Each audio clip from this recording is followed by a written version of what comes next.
wow, yo, yippee, yay, guys. Part number 11, and I'm super excited to be with you guys today. As always, we'll dive into the love of the community, then talk about what is happening in the markets, talk about what's the next alpha deal, and talk about a little bit what is the whole Deepin, this decentralized physical infrastructure network. As you guys know, my name is Cyrus Fazel. I'm the proud founder and CEO of SwissBorg, always here to serve you. Question of the week, which is a very, very, very important question, is Teiza or Tesisa 524. Question for the Pow Wow: how do you go to the top 50? What are new utilities in the pipeline? Will we hold a keynote? Obviously, we're starting missing the bull run. So long story short, I don't think so. We're missing. We did 66%. We're not as, let's say, exciting as the meme tokens or the AI or the Deepin right now, which is true, but I don't think so. We're missing the bull run. Second, yes, we will have on May 7th in Lausanne, we will have a town hall meeting. Anyone will be able to attend, of course. Any Borg will be able to attend, and just making sure. And then we will have on video, we'll have obviously something going on for like that, making everyone will be able to see it. What are the utilities of the Borg token, and how is this going to be get to the top 50? Our plan is, as always, is to make sure that it's really well perceived into the app and on-chain. Those are the two great ways for the Borg to get a lot of traction, obviously into the app and out of the app. Those are the two ways that we want, and how can we build essentially a token economy around it. It's been always our heart of our ecosystem, and it always will be. As things grow, we'll always be adding more utilities to it, and governance and many other ways. I don't want to spoil it because we're still writing the white paper, and we are still figuring out a few different details that are very important. But of course, this will be revealed soon. News of the week: Ethereum Deon launch is happening, which is a big one. We're obviously partying and enjoying all-time high, of course. And last but not least, what are the main tokens as AI, Deepin, and MEMS. MEMS are doing just crazy. And let's talk a little bit about Ethereum Deon. So if you look at essentially what is said on Cointelegraph, is that the key feature of Deon is an upgrade and the introduction of the ephemeral data blobs with EIP 4844. So essentially it's a contract that is known for its proto-dark sharding. What does that mean? Essentially, it's going to enable the roll-ups, so all the different layer 2s, to have better scalability and reduce transaction fees. So this is really what you have to understand about the Deon, is that this is really something that is really good. It protects still the security of essentially of what's happening on Ethereum layer 1, but enables essentially to do more scalability and reduce transaction costs on Base or Arbitrum or whatever the different L2 is. So this is something that's very, very good for, I would say, Ethereum. This is why Ethereum is pumping as well. And this is a way that, tomorrow, we'll be very happy again to see how the merge, the surge, and the purge of essentially Ethereum is going very well. It takes time, but it's going in the right direction. Okay, so people that short, and probably not many of you guys short the market, don't do it. The funding rates are just crazy high. And that means that there is just one way how things are going. Why are things going in that way? Essentially, there's nothing happening until next week with the Fed. There is just money pouring, pension funds, that are just pouring a crazy amount of money into these ETFs, 400 plus million per day that's going into it. We have as well sovereign funds that are really looking into this very carefully. Naib, the president of El Salvador, had close meetings in the Middle East these last few days, and Qatari and many other are trying to figure out how much are they going to put into Bitcoin in order to diversify their holdings. And if these guys goes, the Arab states goes, you know what happens. one will FOMO, and then, it's all this big amount of competition that will happen. And that means a lot of, not millions, but billions of dollars will be poured into essentially Bitcoin and then hopefully other different cryptos. So this is how things are really going.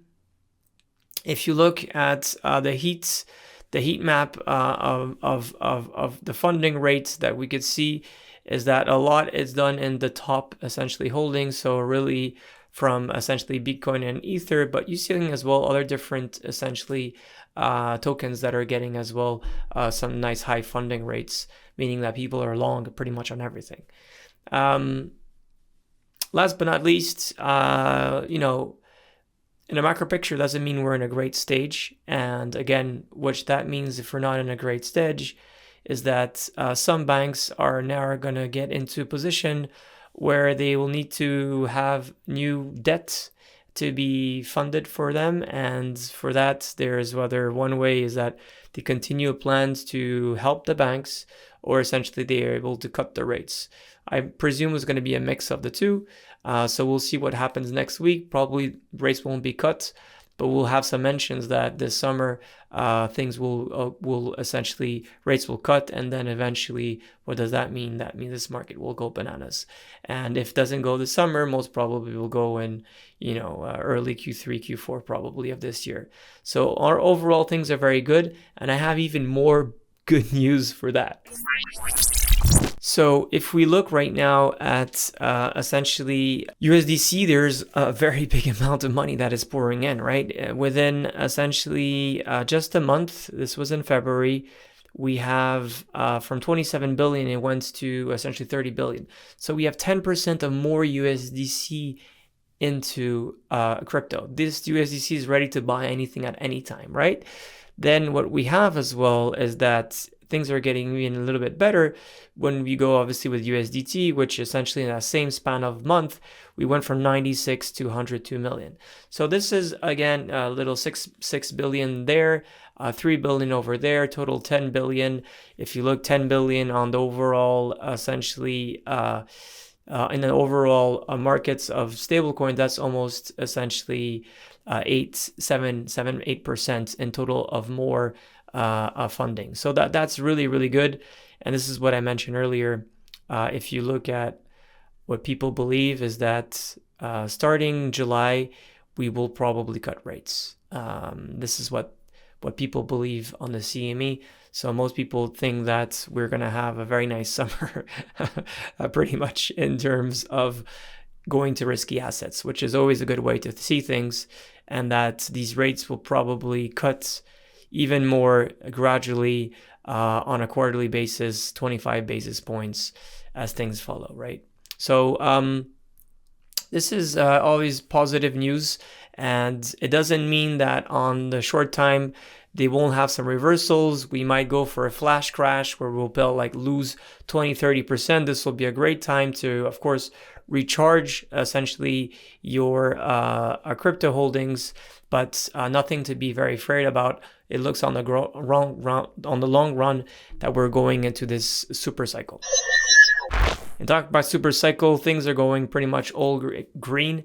Besides some, some trading happening on the essentially the meme tokens, things have been not doing as well, of course, because it bounced to crazy highs, which is completely normal.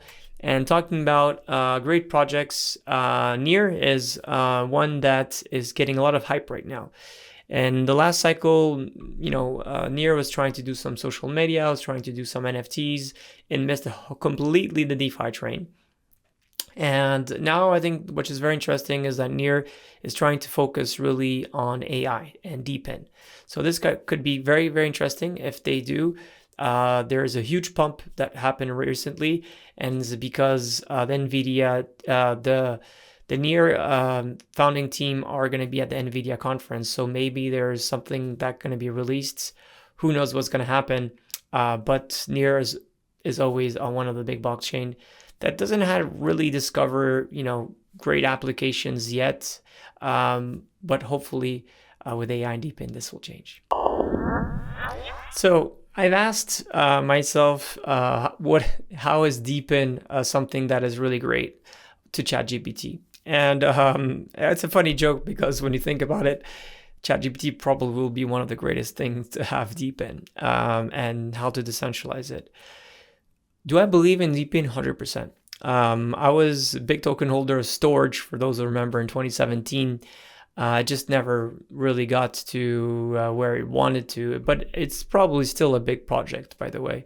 And with Deepin, you've seen Render that done a lot of great things. Helium, that we've been talking about it since it was, in early October. Helium, if you guys remember. And in early October, if you look at what it was nothing. It was trading essentially at $1.45 when I was listening to the app, and today it's at $8, right? So we won 6x up pretty much in the span, and the reason why LM is doing so great is that there's not only hype around Deepin. Helium has all this great network working with T-Mobile, is providing IoT in a different way, is putting 5G now with Helium Mobile. There's so much great things that is going out of Helium, and it's really being used in the US and now in Mexico, and is trying to partner up with other different companies, telecom companies in essentially Latin America. And going towards, Deepin, why is it so important to have decentralized physical infrastructure network? There's so many different ways to think about it. The most important for me is how essentially Web3 really plays it out. And in 2017, again, we talked about this a lot. We didn't see any use cases that were so strong. I mean, I was providing my own computer as a way to essentially compute and in order to receive some tokens, but it was quite difficult, and for me, it was just a test, right? So it was the early days, but now that we know that AI and gaming is getting to a extent where you're going to have more and more use of GPU. I mean, if you look at essentially NVIDIA today, it is almost the same market cap as the entire crypto space, right? It's like $2.2 billion today, where the crypto space are at 2.7 billion. And it's not because there's only hype around NVIDIA, it's just that gaming companies, but as well AI companies, are just really using so much GPU, much more than before, right? And this is just growing because back then we watched DVDs. Now we're all going on Netflix, and we want really high resolution type of videos for streaming, and we want more and more for gamers as well. And think about ChatGPT. We saw what has happened with I forgot the name, but Sora, right? When it goes from now we're just chatting and it's going, but then it's going to go with voices, and then it's going to videos. So imagine the amount of power that will be required in order to get this. And how is that done? If it's done only in one place, well, then you need to essentially block a very big amount of servers. And for us, it's the same thing for example, AWS. And it costs a lot. So now think about this. If everyone could rely on a decentralized way of doing this, where you could participate with your own computation or rent some computation and make some money out of it. And I think so this is where we're heading. It makes completely sense to essentially able to decentralize the world and let people use their own computers, or essentially rent different computers, or use even computers that are not yours, right? This is something you have to think about. Think about all the people that want to play games but don't have the latest Mac to play it. Well, then you use a cloud system that actually owns you rent your own Mac to different people that want to play it. And like that, your computer is played each time with different people, and you don't need essentially your computer. It's a bit like the car thing, essentially, how you share your car and going forward. So I think so there's so many use cases of Deepin that's very strong. And I think so what ChatGPT sums up as, right, is that the resilience and the reliability.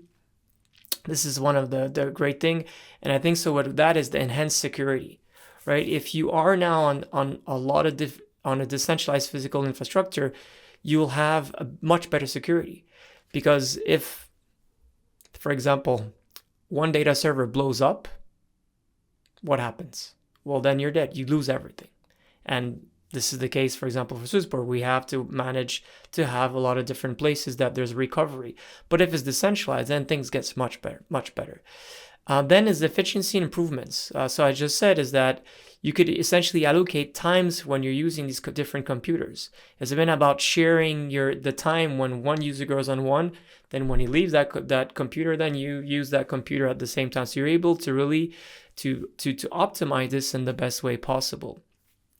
Cost reduction it goes quite in the same hand, right? Where if you're not using your computer and someone else is using it, well, then you share together, right?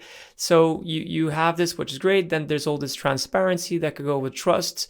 And think about ChatGPT of tomorrow. ChatGPT tomorrow, if it's not powered by on a blockchain network, how are you going to make sure that the algorithms that are behind they are safe? Right? This is something that's very important to understand. How do you believe that all these different AI systems will be good enough to be used if they're not essentially managed by blockchain, where you could really see the filters of what you're allowed and what you're not allowed, for example? So this is going to be a much growing theme about protection and all that, and making sure that all of the code is open source, but essentially managed even more importantly by essentially blockchain. Of course, then what you go with that, it's essentially this all way to peer-to-peer, which is obviously what Web3 is all about. And the infrastructure is something that's very powerful. And Bitcoin has really showed the role that this works extremely well. What I love, which is very important, is the incentive mechanisms, right? Where you have these tokens that you feel part about these different projects, which is Helium, or it could be Aethir. We will have the show today, and many others, right? And for the gamers or whatsoever, there's so many cool different ways then to say like, oh, if you're actually, providing energy, you're helping this Deepin project, then you maybe could get cool ways to play this game at an earlier stage or whatsoever. And last but not least, there's a lot of different things about the data and how the integrity is done and the compliance and whatsoever. So I strongly believe that Deepin is most probably one of the strong use cases at SwissBorg.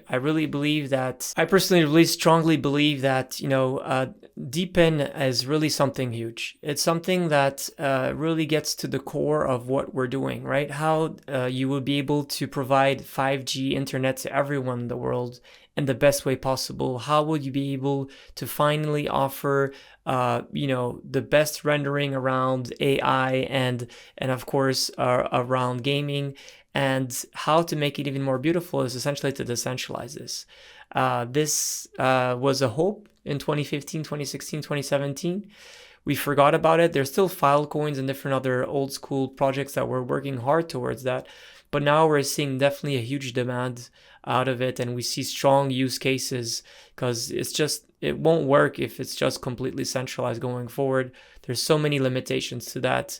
And that's why I strongly believe that Deepin is a massive game changer. We are so back, that a lot what's been doing this last week is that a lot of volatility is happening in the meme tokens and the meme space. Essentially, the most gainers as well is there. It goes to WIF, it goes to Pepe, for example, but there's Sheeb and Flocky that's coming back.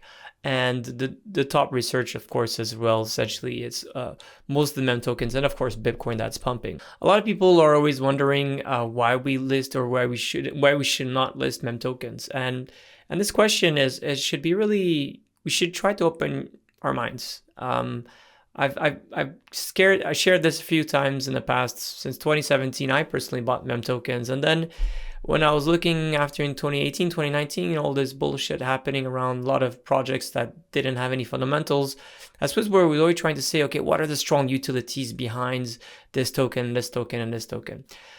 I strongly still believe that it's good to have strong fundamentals. There's no doubt about that. I come from TradFi. I always respect essentially Warren Buffett, because he was one of the main person, or Benjamin Graham, all these people that had fundamental ways of essentially trying to price stocks. But what I've seen as well in the last 10 years is that Warren Buffett's strategy really did suck. It really did. He only bought, for example, Apple in 2018, and he never bought Nvidia. And I think so this is what you have to understand, is that there's strong fundamental and there's growth.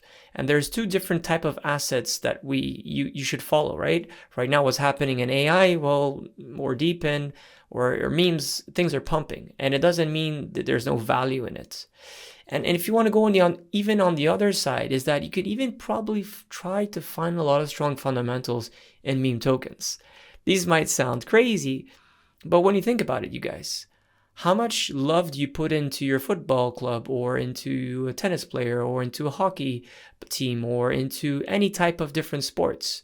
And what are the real returns that you get from it? Excitement, love, proud. Well, what if I tell you that Pepe today is now loved by, let's say, 100,000 degens, or maybe 1 million degens? And all of these degens believe that, 5% of their portfolio is about showing how they're degens. Pepe has a strong emblematic about that, right? When I bought Pepe, for example, which was the second day, so it did very well, never sold it, only put it in Ether, so now it's only worth $30,000, but back then it's still a 20x on what I invested, which is still good. The reason why I put it in, I thought it was like, well, cool, well, this is a new thing, it's attacking the dogs. I'm a Dodge token holder, always was, thought it was quite cool and fun. And why not try to see how other people perceive this? And what you're seeing right now with the meme tokens, and shout outs to all our lovely people that are really into it, is that you see that different ecosystem or different chains are trying to say, I want my meme token, right? So let's say Solana is trying to put now, WIF as the main Solana token, but there was Bonk before. Now there is on Avalanche, the cock happening, or whatever, the other different monster, and everyone's trying to perceive this as their new little pet or their new way to express themselves. And behind that, there are fundamentals, which is love, amount of token holders, volume. As there's strong utilities, most of them don't. But that's fine. There's no utilities behind most things that we do. It's just that there's belief behind it. And belief sometimes is enough to essentially create amazing things. And I think so this is why I believe that meme tokens should be considered as an investment. Obviously, one of the most riskiest one, but it's fun, it's fair, and it's community-centric. So I can only say that, for me, it makes a lot of sense to hold different meme tokens. And some meme tokens actually do bring some utilities. Flocky, Flocky is one, but Shiba as well. They're trying really to do something different with it. So a fun token could potentially come a real strong utility token with some time, love, or not. And at the end, it doesn't really matter. We do a lot of things that don't make sense. A lot of people will never sell their dogs, even if you give them $100 million or euros, right? So it's just that we get attached to different things, and for once we have a way to tokenize love or admiration, and we could align essentially an army around this idea. And that's the beauty about crypto. Talking about meme tokens, well, obviously new token listing happened with when, shout out to Roman Sprengers and other people there, Crypto CG as well, I think so. But now that we have Dog with a Hat and essentially our wonderful Wen, who's the one you're most excited about? Both of them are Solana. Both of them are very different. Wen is obviously the one that is really powered for Jupiter and everything that's regarding DeFi, so the degens that are behind. Dog with a Hat is a little bit different. He goes more into the Dodge culture. So yeah, guess which one is the nicest one. I know Crypto CG you're going to talk about, Brett. I know about that. Though the volume for now is too small to get listed. I personally have some of it, but memes are definitely making a lot of noise. If you want to be part of our wonderful team or want to refer one of your good friends, make sure that you do so. We want KYC manager, customer support manager, senior compliance specialist, and business data analyst. update on a new alpha opportunity. It's Aethir. So talking about obviously Deepin, I had to talk about, of course, about Aethir. Aethir essentially is an enterprise-focused distributed GPU cloud provider. So essentially it focuses on two different big themes, which is gaming and AI, which is obviously the biggest strong use cases. What we like very much about Aethir is that it's really well funded and already has essentially a very big business behind it.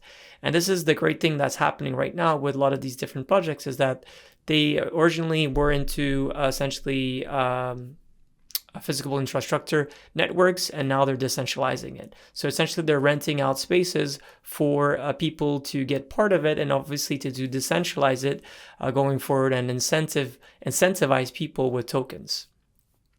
Within this deal, which is very, very interesting, is that it's not about buying the token. It's about essentially being part to run the nodes. So you could really be part of this infrastructure by running the nodes. And for this, it's a new way essentially to participate in this new decentralized physical infrastructure network economy. I think this is very, very good. We're going to have a wonderful show with the founders themselves, talk about essentially how are they different from the others, how the team essentially has being very different, how the traction is huge right now and everyone's building around it. Talk about essentially where they're going to be listed and all of that, and looking forward to it. So please tune in tomorrow for the wonderful Aethir alpha deal with SwissBorg. Community member of the week is goes to Borger BTC. He does wonderful dashboards on a daily basis with the top holders. And he says that if there are changes between people that are in the top 20. I think that this is really good. It's really good to have someone that gives this great statistics, and I love the profile picture, of course. Borger BTC is really cool. Next events, and we're having some great ones.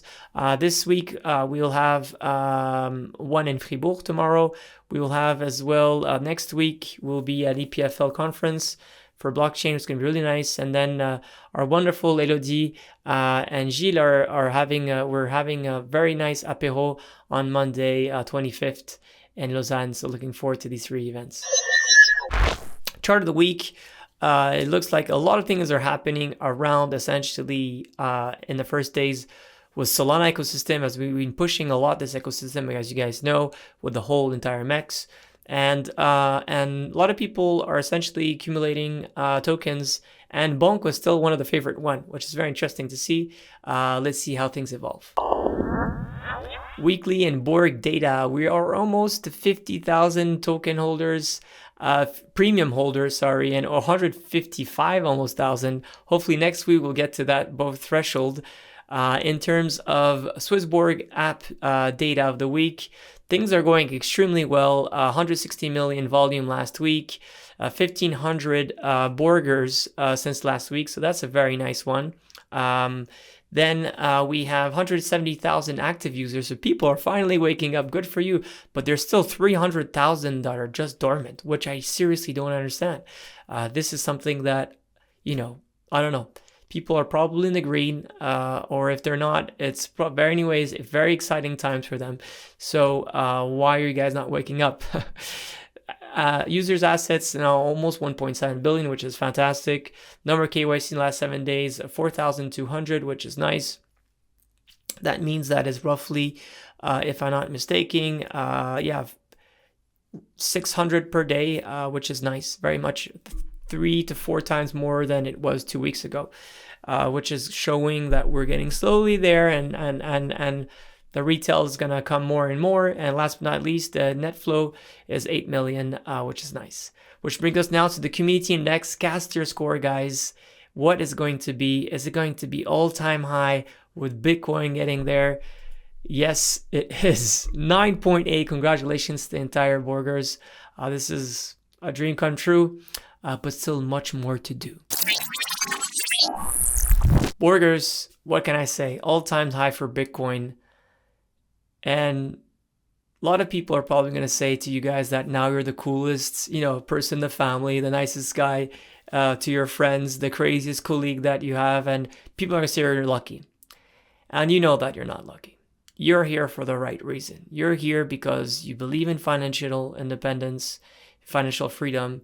You believe that Web3 is the new way that the society should be played, right? How we have created this peer-to-peer culture together, how we are changing the norms, how we're just trying to act as the citizen of the world that believe in this freedom, that believe in the way that we could together have some technology that could enable us to act as a better citizen and to be someone that believes that the world should be a real democracy at the end.